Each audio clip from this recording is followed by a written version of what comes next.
안녕하세요. 연합인포맥스 윤영숙 특파원입니다. 뉴욕 증시가 이틀 연속 강하게 반등을 했습니다. 오미크론 우려가 잦아들면서 오늘 나스닥 지수는 3% 이상 올랐습니다. 우선 시황부터 보고 가겠습니다. 이날 나스닥 지수가 3% 이상 오르면서 지난 3월 이후 최고 상승률을 기록을 했습니다.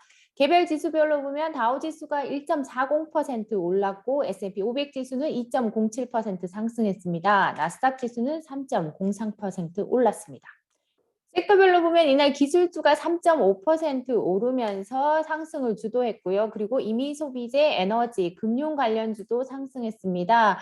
부동산, 자재, 통신, 헬스 등 11개 섹터가 모두 상승을 했습니다.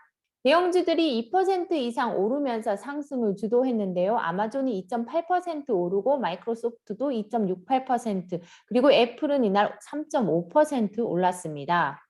반도체 관련주들도 이날 크게 상승했는데요. 엔비디아가 7.9% 오르고 퀄컴이 4% 이상 올랐습니다. 인텔도 3% 이상 오르고 AMD도 4% 이상 상승을 했습니다. 이날 유가도 3%가량 오르면서 이제 원유 관련주도 상승을 했는데요. 다이아몬드백 에너지 주가가 7% 이상 오르고 데본 에너지 주가도 6% 이상 올랐습니다. 전날에 이어서 여행 관련주도 상승했는데요. 윈 리조트의 주가가 3% 이상 오르고 노르웨이지안 크루즈의 주가도 2% 이상 상승했습니다. 이날 주가 반등에는 이제 파우치 소장이 계속해서 이 오미크론 변이 자체가 델타보다는 덜 위험한 것으로 보인다라고 발언하면서 주가가 계속 오르고 있습니다. 아무래도 그동안 오미크론 공포에 급락했던 주가 자체에 대해서 이제 투자자들이 이게 너무 이 조정이 과도했다라는 인식이 작용하고 있는 것으로 보입니다.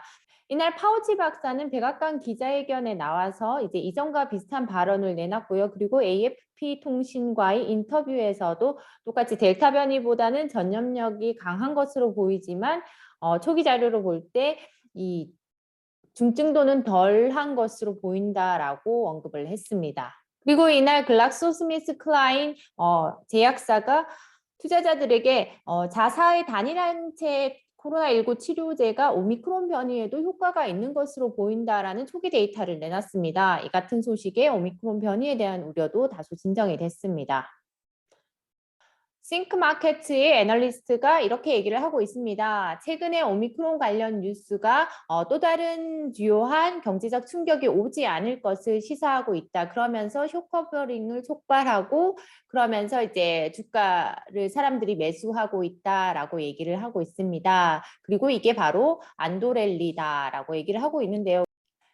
그러면서 이제 애널리스트들이 주목하고 있는 것은 결국 시장이 다음 주 나올 FOMC, 그에 따른 연준의 긴축 행보에 이제 주목을 할 것으로 예상을 하고 있습니다.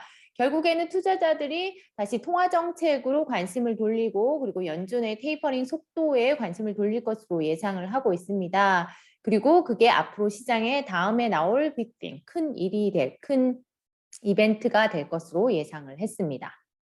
오한다의 크레이그 얼람씨는 이같이 얘기를 하고 있습니다. 그러니까 투자자들이 앞서 나가고 있는지에 대해서는 시간이 말해줄 것이다. 그렇지만 지난 이틀간 아무래도 부정적인 오미크론 뉴스가 없으면서 투자자들이 이 저가 매수세에 뛰어들고 있다라고 얘기를 하고 있습니다.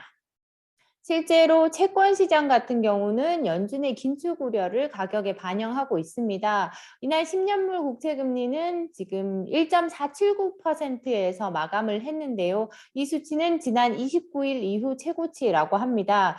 그리고 2년물 국채 금리, 그러니까 통화 정책에 민감한 2년물 국채 금리는 0.687까지 상승을 했습니다. 이는 2년 만에 최고치 수준이었습니다.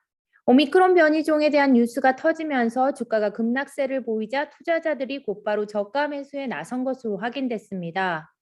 뱅크 오브 아메리카 자료에 따르면 지난주 해당 은행 고객들은 67억 달러어치의 주식을 매입했습니다. 이는 주간 기준으로 4년 만에 최대 규모였고 개별 주식 기준으로는 1년 만에 최대 규모였습니다. 상장지수 펀드로의 자금 유입 규모도 9월 중순 이후 최대였다고 합니다.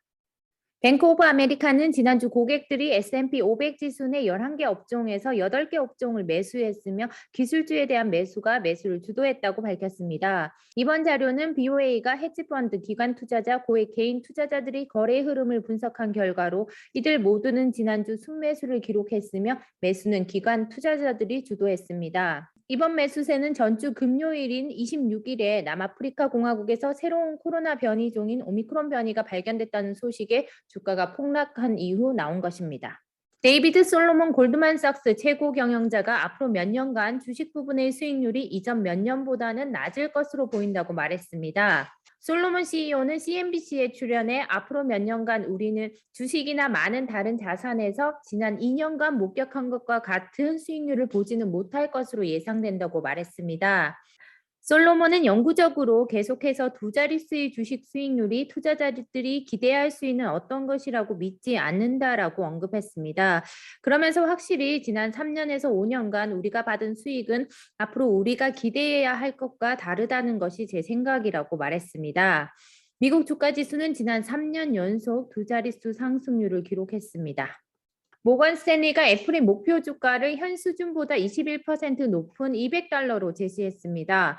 증강현실이나 자율주행차에 대한 미래 전략이 아직 가격에 반영되지 않았다고 봤는데요.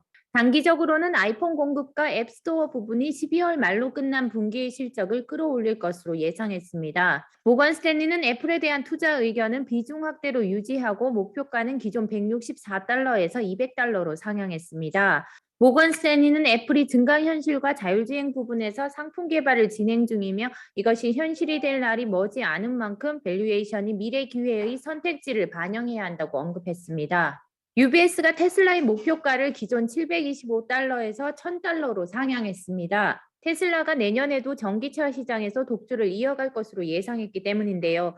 UBS는 테슬라가 수직적 통합을 통해 반도체와 배터리에 대한 접근을 구조적으로 개선한 것은 경쟁사 대비 주요 차별점이며 이는 테슬라의 시장 주도권을 확고히 하는 데 도움을 줄 것이라고 언급했습니다. 테슬라에 대한 투자 의견은 중립으로 유지했습니다. 이는 테슬라의 주가가 이미 목표가인 $1,000를 넘어섰기 때문입니다.